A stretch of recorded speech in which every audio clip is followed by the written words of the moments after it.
টি-20 বিশ্বকাপ কভার করতে সেন্ট ভিনসেন্টে আছেন সহকর্মী আব্দুল্লাহ হীরা। সবশেষ খবর জানতে যাচ্ছি তার কাছে, জয়ের খবরই আসলে জানবো।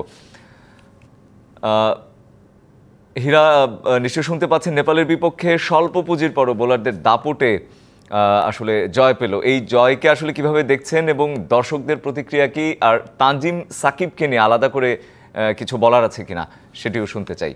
তো আজকে ক্যারিয়ার সেরা বোলিং করেছেন। আসলে বাংলাদেশের পেসাররা কিন্তু টানা 4 ম্যাচেই গ্রুপ পর্বে ভালো খেলেছে, যেটা বাংলাদেশের পেসারদের সক্ষমতা আরো বাড়িয়েছে, আত্মবিশ্বাসটা একেবারেই তুঙ্গে নিয়ে গেছে। বাংলাদেশের যে এই 4 ম্যাচে 3 ম্যাচে কিন্তু বাংলাদেশ জিতেছে মূলত বলতে হবে বোলারদের উপর ভর করে। এবং আজকে মাত্র 107 রানের টার্গেট দিয়েও বাংলাদেশ যে জিতলো, সেখানে তানজিম সাকিব তার ক্যারিয়ার সেরা বোলিং এ মাত্র 7 রান দিলেন, দিয়ে 4টি উইকেট দখলে নিয়েছেন। মোস্তাফিজুর রহমান 3 উইকেট পেয়েছেন, পেসার তাসকিন 1 উইকেট পেয়েছেন, বাকি উইকেট গুলো স্পিনাররা স্পেশালি সাকিব পেয়েছেন। তার মানে বাংলাদেশের বোলিং অ্যাটাক নিয়ে একেবারেই আস্থা রাখার মতো বোলিং অ্যাটাক। যে কোনো বড় দলকে বাংলাদেশের এই বোলিং দিয়ে চ্যালেঞ্জ জানানোর সুযোগ রয়েছে। কিন্তু ঘুরে ফিরে যেটি বিশ্বকাপের আগে থেকে বলা হচ্ছে যে সেই ব্যাটিং এর দুর্বলতা যতটুকু আজকে উইকেটের কন্ডিশন অনুযায়ী রান করাটা কঠিন ছিল, যেটা আমরা বুঝতে পারলাম নেপালের ব্যাটিং দেখেও। আর সেখানে বাংলাদেশ যদি এই টপ অর্ডারের ব্যাটিংটা না থাকতো, তাহলে 25 থেকে 30টি রান বাংলাদেশ আরো পেত। তার মানে স্কোরটা একটা ভালো স্কোর শো করতো, যেটা বাংলাদেশের ব্যাটসম্যানদের আত্মবিশ্বাস বাড়ানোর স্কোর হতো, সেটা হয়।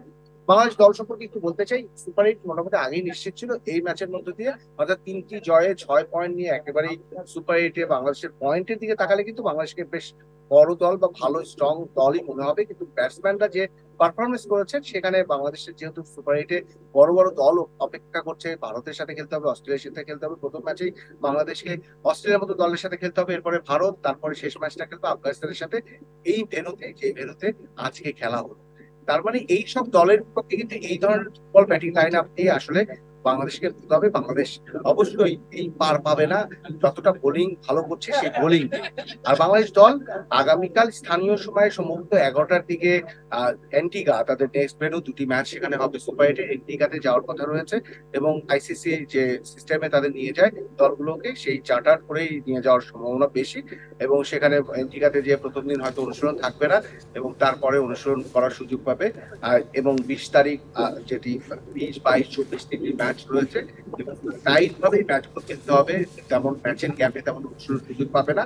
তাই ম্যাচের মধ্য দিয়ে ভুল ত্রুটি শুনতে নিজেদের মতো করে, যেহেতু অনেকেই আছে অভিজ্ঞ ক্রিকেটার, বিশেষ করে যারা অভিজ্ঞ আছে সাকিব মাহমুদুল্লাহ, তারা নিজেদেরকে যেমন তৈরি করবেন, দলের অন্যান্যদেরও তৈরি করবেন। আসলে এই ছিল সবশেষ। এখন যেটি হয়েছে, দর্শকদের প্রতিক্রিয়াও তেমনটাই ছিল যে বোলিং দেখে তারা চমৎকার খুশি। ঈদের দিন, এখানেও ঈদে অনেকেই উদযাপন করেছে, বাংলাদেশে ঈদের দিন চলছে।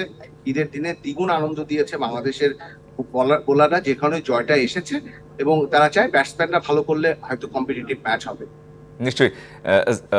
আব্দুল্লাহ হীরা, আপনাকে ঈদের শুভেচ্ছা। এবং বাংলাদেশ দল নিশ্চয়ই একটি খুশির বার্তা নিয়ে এসেছে সেন্ট লুসিয়াতেও বাংলাদেশের মতোই। ধন্যবাদ আপনাকে আমাদের সাথে যুক্ত হওয়ার জন্য।